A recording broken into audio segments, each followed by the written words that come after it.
सबसे पहले कायनात अदब का तारुफ करवाता चलूँ। कायनात अदब आज से तकरीबन 7-8 महीने पहले इसका क़याम अमल में आया है। कायनात अदब का मतलब अदब की कायनात। हम चाहते थे कि उर्दू ज़बान और अदब का जो विरसा है वो एक बज़्म के ज़रिए से अवाम तक पहुँचे, जैसे शायरी हो, जैसे नसर निगारी हो, दीगर मज़ामीन हो, इन तमाम पर हम आवाम तक पहुँचे। एक आज का जो प्रोग्राम हुआ है हमारा, तालीम के मैदान में जिन्होंने 25, 30, 35 और किसी ने 40 साल तक भी खिदमत अंजाम दी है, लेक्चरर के तौर पर, प्रोफेसर के तौर पर, इन लोगों को इनकी खिदमत के सिले में कोई नहीं पूछता। हमारा ये मकसद था कि हम ऐसे लेक्चरर्स और प्रोफेसर्स को चुनकर लाएं जिन्होंने अपनी ज़िंदगी का पौना हिस्सा, सबसे बड़ा हिस्सा तालीम देने में खर्च कर दिया। सबसे पहले मैं ये बताना मैं की सादत हासिल करना चाहता हूँ कि हमें ये पंचर डालना छोड़ देना चाहिए। हमें बार बार जहाँ पर भी हमारी जो वी फ्रॉम सेंचुरीज, सदियों से हम किंग मेकर्स हैं। भले ही हम हुक्मरान ना हो, लेकिन हुक्मरान को बनाने के लिए मुसलमानों का एक बहुत बड़ा काम है। लेकिन हमें आजकल जगह जगह हमारी स्किल सेट के बावजूद भी, हमारे एक हाई पोटेंशियल, हमारी थॉट प्रोसेस के बावजूद भी, हमारा जितना भी अच्छा एफिशिएंट टैलेंट हो, इसके बावजूद भी हमें हर जगह पंचर वाले के नाम से अटैक किया जाता है और हमारे जो जज्बात को मारा जाता है और हमें हमेशा कुचलने की कोशिश किया जाता है। ये अगर जैसा अब जो तस्कीरा हुआ the Indian Muslim Rahman Khan साहब की किताब का, जहाँ पे वो जब तक हम नहीं चाहते कि बदलें, कोई भी नहीं बदल सकता। तो बदलने के लिए हमें तालीम हासिल करना ज़रूरी है। और तालीम हासिल करने के लिए अगर सही वो लैंग्वेज सब्जेक्ट है जो सब्जेक्ट हमारे अंदर हो। अभी हमारा उर्दू हमारी मादरी ज़बान है, लेकिन अक्सर मेरा ही एग्ज़ाम्पल ले लो, मुझे इंग्लिश मीडियम में डाला गया। उर्दू से मुझे लगाव था, लेकिन उर्दू में नहीं पढ़ने दिया गया, क्योंकि अगर उर्दू में बच्चा पढ़ के बाहर आएगा तो उसको कैरियर नहीं मिलेगा फ्यूचर में। ये फ्यूचर का जो डर है, ये इस डर की वजह से लोग उर्दू स्कूल्स में एडमिशन नहीं ले रहे, कॉन्वेंट में जा रहे। जिन हजरात को अवार्ड से बख्शा गया है, उस हजरात इस जलसे में शिरकत करते हुए भाई और बहनों,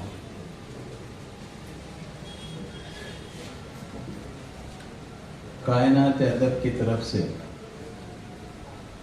आज जो अवार्ड का जो तकरीब या फंक्शन रखा गया है, एक बहुत ही अच्छा कदम है। अगर मैं आज नहीं आता तो मैं अपने आप को एक बदकिस्मत समझता।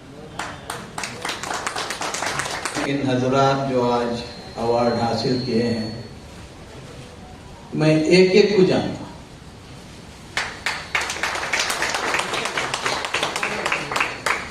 उनके खिदमतों को भी जानता हूं, और कायनात अदब ने, क्योंकि यही लोगों की निशानदेही होना चाहिए। हम बहुत से अवार्ड देते हैं, पॉलिटिकल लोगों को, दूसरों को सब अवार्ड देते हैं, मगर आज आपने एक इतना अच्छा कदम उठाया है कि ये हौसला अफजाई इन अचीवर्स का काम है। ये अपने अपने फील्ड में माहिर हैं, अचीवर्स हैं। कौम में या किसी फर्द हो, इंसानियत की एक फितरत है। जो अच्छे काम करते हैं वो दौलत नहीं चाहते,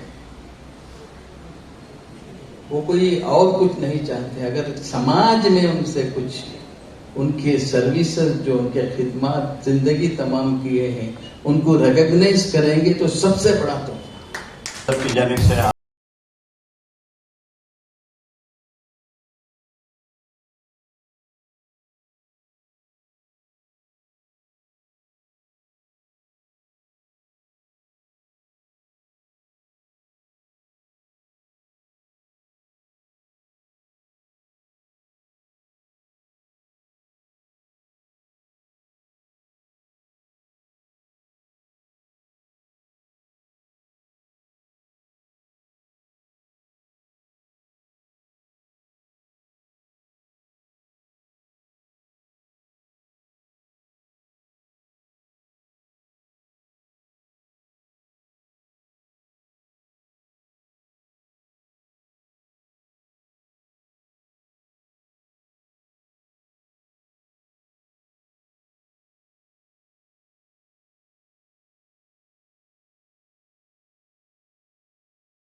तो आज हमारे छोटे इदारा चल रहा है अल्लामा नजरुद्दीन वेलफेयर ट्रस्ट, जिसके मातहत ओल्ड एज होम है, ब्लाइंड स्कूल है, अपाहिजों का है, अंधे बच्चों का है, सब कुछ है, स्किल डेवलपमेंट इंस्टीट्यूट, बहुत सारे एक्टिविटीज चल रहे हैं। तो ये सब है ना, इन्हीं की लोगों की इंस्पिरेशन से आज मैं कर पाया, वरना मैं भी कमाता खाता पीता चला जाता। ये जो लोग हैं ये मामूली लोग नहीं हैं, they are extraordinary people, ये लेजेंड्स हैं और ये कम्युनिटी के पिलर्स हैं। अल्हम्दुलिल्लाह मैं 40 साल से बचपन से है ना इन लोगों को फॉलो कर रहा हूं, लेकिन मैं मुलाकात नहीं करता था, लेकिन पीछे है ना इन्हीं को मैं है ना फॉलो करके एक छोटा सा इदारा हम लोग है ना 25 साल पहले कायम किए। आज जो डॉक्टर खान साहब जो कहे हैं कि हम लोग है ना हुकूमत से हर चीज तलब करना चाहते हैं, हम लोग क्या कर रहे हैं देश के लिए, ये भी ये सोच जो है मैं इत्तेफाक रखता हूं ये चीज के ऊपर कि हम लोग मेहनत करके वो चीजों को, वो फैसिलिटीज को हम लोग है ना लेना चाहिए। जब तक हम पढ़ेंगे नहीं, लिखेंगे नहीं, आगे नहीं बढ़ेंगे। फोकस के साथ साथ उनके डेवलपमेंट, उनके हाथ पर देखें, नजर रखें, खाना पीना पहनना ओढ़ना गाड़ियां सब दें, लेकिन तालीम और तरबियत उनको माहौल दें, अल्लाह रसूल का डर बिठाएं, कुरान तालीम दें, दीनी तालीमात से भी आरास्ता करें, दुनियावी तालीमात से। अब जॉब को कोई छोटा ना चल जाए, बड़ी छोटी कोई भी जॉब, गवर्नमेंट जॉब ज्वाइन करो दोस्तों। आज हमारी इकोनॉमी को डेवलप करना है, मुसलमान मजबूती पकड़ना है, तो जरूरी है कि छोटी या बड़ी जॉब को ज्वाइन करो। पुलिस से लेकर IAS IPS से लेकर कोई भी जॉब, पॉलिटिशियन बनो। आज इस्लामिया इंस्टीट्यूट रोने की बात है, लॉक कर दिया गया, 3 एकड़ पहले लॉक किया गया, उसके बाद परसों lack of quality of teaching की वजह से बंद हो गया है। क्या यही वजह है? वजह ये नहीं थी, वजह तासुब भी है, वजह वो भी है। और हमारे कॉलेजेस का हिस्सा जाके देखें, कोई करना चाहता है तो उसको मदद करें पैसों से। कुछ तो कुछ 10% भी तो फॉलो करना चाहिए, सिर्फ 5 वक्त नमाजों से नहीं। माफ कीजिएगा, मैं ये नहीं कहता, लेकिन आपको शायद बुरा लगे, मुझे माफ कीजिएगा कि एक छोटे भाई ने कहा है, उसको गलती को माफ कर दीजिएगा, लेकिन मेरा ही मानना है, मैंने बेंगलोर में जो देखा है, जोर इस बात की है कि आप आगे आए, अपने न सिर्फ अपने बच्चों का, एक पास पड़ोस के बच्चों का, बहुत सारे मेरिटर्स बच्चे हैं, पढ़ना चाहते हैं, उनके पास वसाइल नहीं है। मैं यहीं पर देख रहा था, उनके पास माली इमदाद में भी बैठा हुआ था, किसी का मैसेज आ रहा था कि somebody is admitted नानी जा रहा है, उसका कुछ ऑपरेशन चल रहा है, उसकी कुछ मदद की जरूरत है, उसी को मैं थोड़ा सा भी मोबाइल में कुछ I was trying to help somebody। तो मेरा ये मानना है कि अगर आप अपने बच्चों के साथ, अपने पास पड़ोस के गरीब यतीम बच्चों का ख्याल रखें, तो लगता है कि जो दुनिया में इतनी जो एक आमतौर से माना जाता है कि भाई मुसलमान दहशतगर्द है, किसी की फोटो आएगी तो भाई वो तबलीगी जमात है, या फिर क्या कहते हैं वो बुराइयां फैला रहा है, इस तरह की बातें आती हैं। हर जगह जो पिक्चर आती है उसको हम शायद सुधार पाएंगे। तो मैं उसी को लेते हुए एक बात आपसे यहाँ पर एक छोटा सा चुटकुला पेश करना चाहूंगी कि मर्दों की एक महफिल थी। सदर महफिल ने उन मर्दों से पूछा कि आप में से कौन है जो अपनी बीवी से नहीं डरता, हाथ उठाएं। सबों ने हाथ उठा दिया कि भाई आप कैसी बात करते हैं, हम तो सभी अपनी बीवी से डरते हैं। एक शख्स महफिल में खामोश बैठा रहा, उसने हाथ नहीं उठाया। सदर महफिल ने कहा कि वाह, आप तो बहुत बहादुर है, आप अपनी बीवी से नहीं डरते। उसने कहा कि जनाब, मैं तो अपनी बीवी से इतना डरता हूँ कि उसको पूछे बिना हाथ भी नहीं उठा सकता। आज जो प्रोग्राम हुआ, importance of education in nation building, what is the significance of this programme?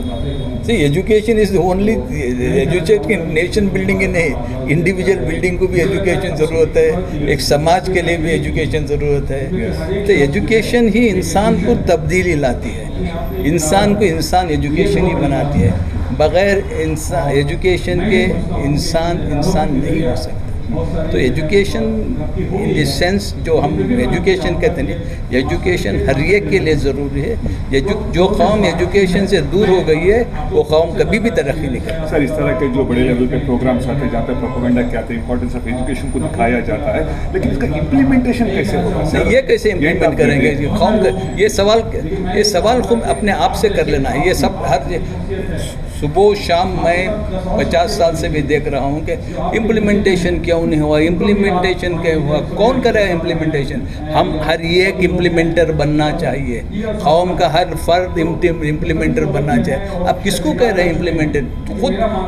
खुद मैं अपने आप को आंसर करूँ कि मैं इम्प्लीमेंटेशन में मेरा रोल क्या है। अब किसी को निशाना बना के इम्प्लीमेंट नहीं हो इम्प्लीमेंट, तो अगर इम्प्लीमेंट कोई नहीं कर रहा है, कोई जिम्मेदार है, तो उसे सवाल करना तुम्हारा। अगर मुसलमान कौम इल्म के हिसाब से सो रही है तो इसकी बेदारी की जिम्मेदारी किस पर आता है? सबको है, मुसलमानों पर ही है, दूसरों पर नहीं। कैसे ऐसे महफिलों से जगाने वाले जगा रहे हैं। वो जो नेगेटिव सोच आ गई है, पहले वो निकाल के फेंक देने। जो खुदा की कुरान और रसूल के तालीमात के ख़िलाफ़ जो हमारे में दिमाग में फतूर है, वो फतूर को अगर निकाल दें तो मुसलमान तरक्की करता है। कुरान और रसूल सुन्ना को अगर पकड़ कर तरक्की करना चाहे तो हिंदुस्तान सारी दुनिया का राहबर बन सकता है। सर, आपको आर्किटेक्ट ऑफ औकाफ भी कहा जाता है। आपकी 2 किताब आए हैं, ये है आपका माई मेमोर हो रखा है आपका Indian Muslim the way forward, particularly जो सेकंड किताब है जिसमें काफ़ी सारी चीज़ें हैं। क्या इस किताब को हम माइनॉरिटी डिपार्टमेंट में इंडिया में सब जगह दे सकते हैं कि वहाँ से, क्योंकि पब्लिक डिस्ट्रीब्यूशन सिस्टम जिसको कहा जाता है। ये जो मेरी किताब जो है मेरे वे फॉरवर्ड है, ये मुसलमानों के लिए है। मुसलमान को क्या करना है, लाइब्रेरियों में लाइब्रेरी ठीक है, दूसरों की ये तशहीर के लिए है। एक मैं ज़िंदगी में महसूस किया हूँ कि अगर ये चीज़ें अपनाएंगे तो कौम उसकी तरक्की कोई नहीं रोक सकेगा। वो जो मैं एहसास किया हूँ वही मैं उसमें दर्ज किया। तो मैं practical experience, not a theory. आखिरी सवाल सर आपसे, आपकी जो किताब है, इतने बरसों की आपकी मेहनत से आपने जो लिखा है, इतने अच्छे पॉइंट्स आपने मेंशन किए हैं, ऑनेस्टली स्पीकिंग सर, इसको जो पढ़ते हैं 90% इंटेलेक्चुअल्स ही पढ़ते जो ऑलरेडी देयर वेल सेटल्ड, इसीलिए उर्दू में लिखा हूं। 10% हमारे जैसे जो चाहने वाले हैं, इन यूथ को ये बात हम कैसे जो पब्लिक डिस्ट्रीब्यूशन सिस्टम जिसको कहा जाता है, देखिए what is the modern youth में हर चीज़ आप देखिए, यूथ चैनल देखते हैं, यूट्यूब देखते हैं, ये देखते हैं। अब ये किताब चैनलों में भी है, सॉफ्ट कॉपी भी अवेलेबल है। ये सब अगर यूथ पढ़ना चाहे ना, उसमें ज़ौक़ पैदा होना चाहिए ना, उसमें ज़ौक़ पैदा होना चाहिए। सर, एक सवाल मैं आज़म सर से ले लेता हूँ। आपने रहमान सर की ज़िंदगी को बड़ी करीब से देखा है, इन किताबों के बारे में आपका क्या ओपिनियन है? खान साहब की किताबें जो हैं वक्त की ज़रूरत इसको कहा जाना चाहिए। It was a need of the hour. एक तो उन्होंने अपनी ज़िंदगी के तमाम नशब व फराज पब्लिक लाइफ में उन्होंने जो महसूस किया, न सिर्फ आज की मौजूदा नस्ल के लिए बट क्या आने वाली नस्लों के लिए भी उसमें उन्होंने पैगाम दिया है। यह रही उनकी बायोग्राफी की बात जो मेरी यादों के नाम से आया है और माई मेमोयर्स के नाम से, और Indian Muslims the way forward जिसका उर्दू में भी तर्जुमा हुआ है और कल साबिक़ नायब सदर ने इसका इजरा किया है। इसमें इतने आसान अंदाज में खान साहब ने बातें बताई हैं कि मुसलमानों को खौल से बाहर आना है, अपने सिंड्रोम से बाहर आना है, मुस्बत फ़िक्र के साथ आगे बढ़ना है, मायूसी के दायरे से निकल कर अपनी सलाहियतों का मुकम्मल इस्तेमाल करके दीगर बरादरान वतन के साथ मिलकर हौसले के साथ इस अजीम वतन की तामीर और तश्कील में सबको अपना रोल निभाना है, यह पैगाम दिया है। मैं समझता हूँ कि ये बहुत बड़ा काम है, न सिर्फ मौजूदा नस्ल के लिए बल्कि आने वाली नस्लों के लिए भी ये मशाल राह साबित हो। सर, ये एक यूथ के लिए एक मैसेज दे देना प्लीज। आपकी किताब को क्यों पढ़े? नहीं, ये एक यूथ मैसेज, ये सब किताब पढ़े या ना पढ़े, मेरा यूथ के लिए एक ही मैसेज है कि पॉजिटिव सोच रखे, नेगेटिविटी अपनी ज़िंदगी में निकाल के फेंक दे। मैं कुछ भी हासिल कर सकता हूँ, मैं इस मुल्क के मेमारों में मेरा शुमार होगा। मैं ये जो फिक्र है कि हम कुछ नहीं कर सकते, नेगेटिविटी उसको निकाल दें तो हर यूथ कामयाब हो गया। Thank you so much sir.